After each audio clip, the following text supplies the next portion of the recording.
You can listen to The Front on your smart speaker every morning. To hear the latest episode, just say, play the news from The Australian.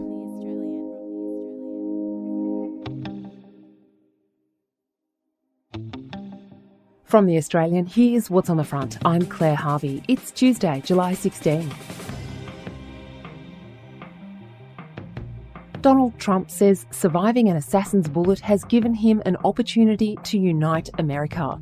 Republicans are gathering in Milwaukee to endorse Trump at the National Convention, and the Donald will name a vice president. He has just posted on Truth Social that he has made his selection for vice president, and it is J.D. Vance, the 39-year-old senator from Ohio.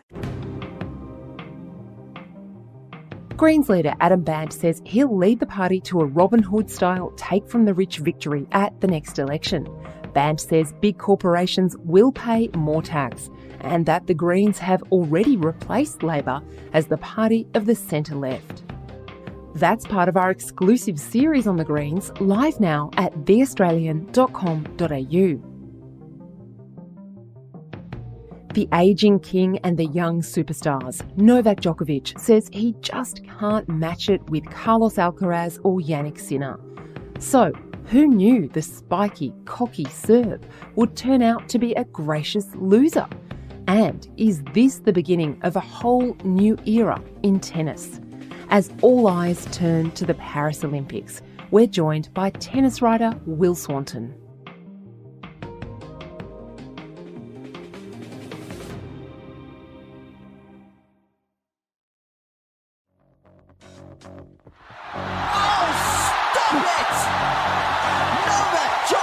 What are you doing? That is outrageous. Oh, what a point. Sensational from Novak Djokovic. Oh, brilliant. Absolutely brilliant from Djokovic. At his very best. Novak Djokovic, the greatest of all time. Absolutely superb from Djokovic. He's been wonderful to watch and sometimes hard to like. Will, I know we're supposed to be impartial. I'm sure you are impartial, even if I'm not. So do you love Novak Djokovic or do you hate him? Well, I don't know if anyone in sports journalism is impartial. That's Will Swanton, a sports writer at The Australian and our man in the press box at the All England Lawn Tennis and Croquet Club, Wimbledon.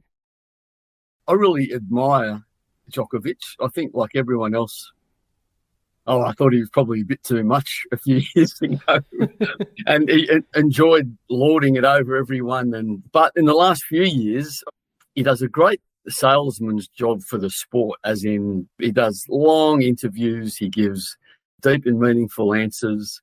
He's shown amazing kind of dedication to doing what he wants to do, which was overtake Roger and Rafa, which he's done. He's 37 now, and it's a fascinating thing because in life, he's still a young man, really. Tennis years are like dog years, aren't they?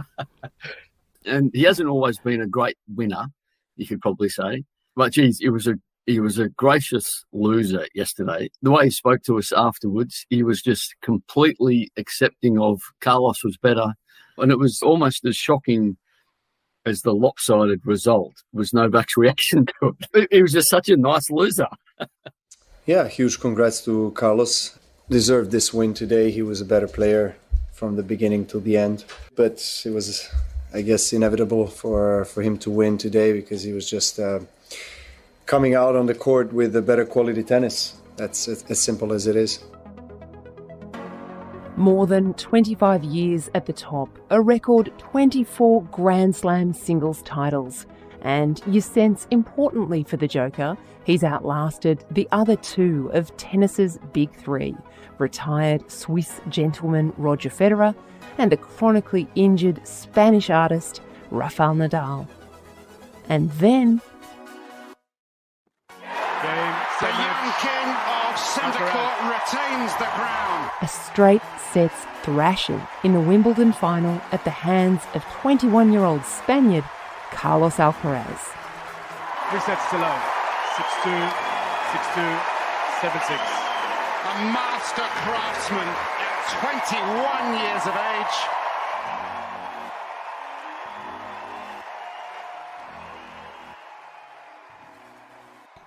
I guess we haven't got to see him losing much, have we? We've always seen him in victory, and maybe none of us would behave that well as world champions. And even when Novak used to talk himself up, he always used to say, I'm just being honest. And if I'm winning a lot, I'm just telling you what I actually think.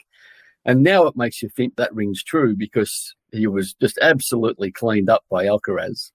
And again, he was just completely honest. You know, you can always analyze the match, of course, after and say, I could have done this or that. But just overall, the way I felt on the court today against him, I was inferior on the court. That's it.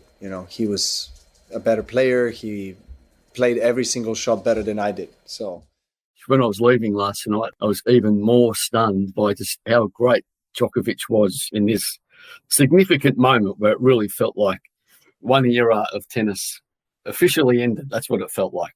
Without Roger, without Rafa, Novak was just completely outplayed.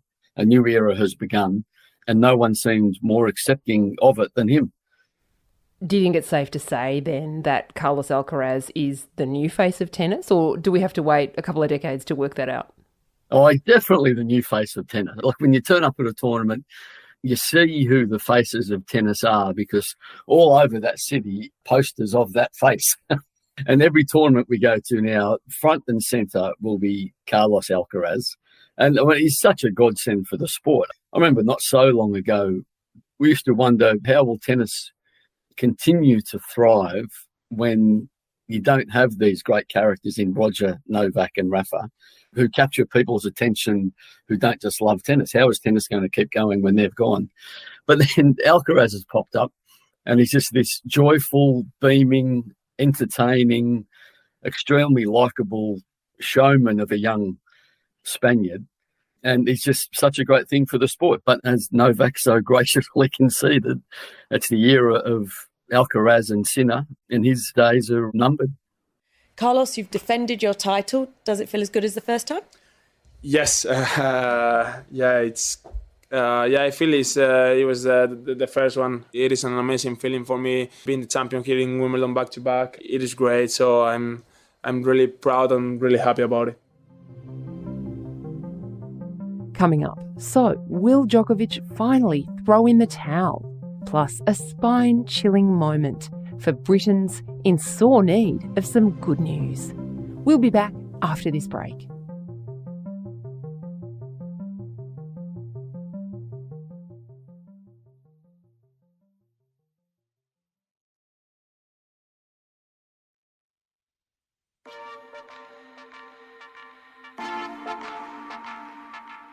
There's a treat looming for tennis fans. Both Novak Djokovic and Rafael Nadal have confirmed they'll play at the Paris Olympics, beginning next week.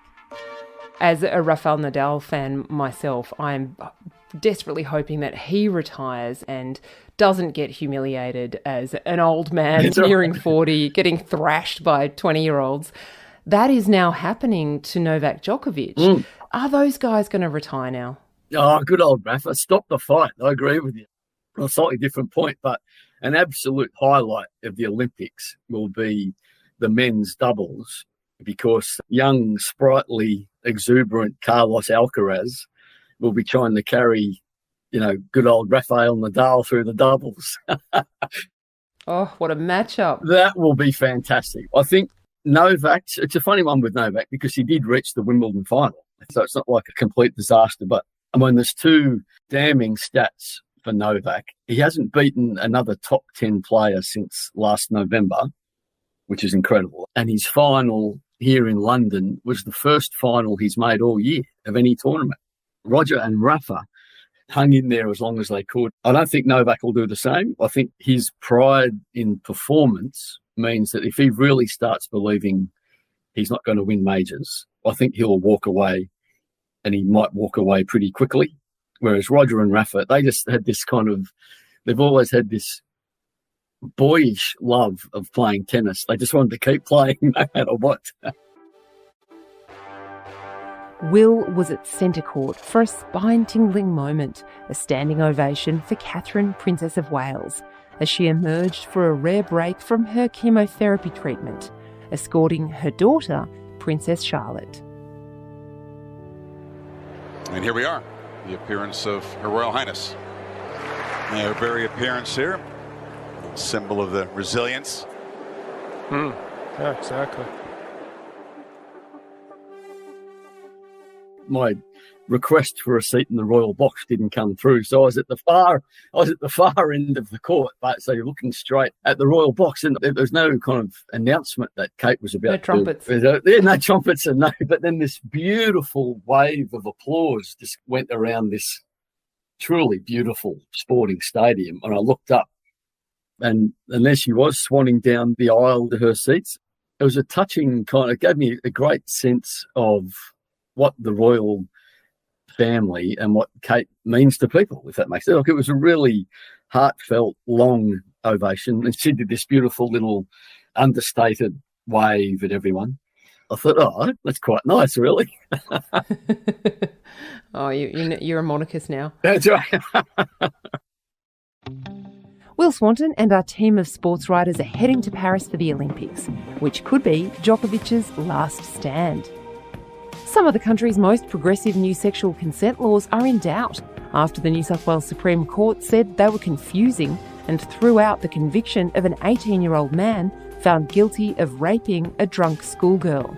You can check out that exclusive by Ellie Dudley, plus the rest of the nation's best journalism, by joining our subscribers now at theaustralian.com.au.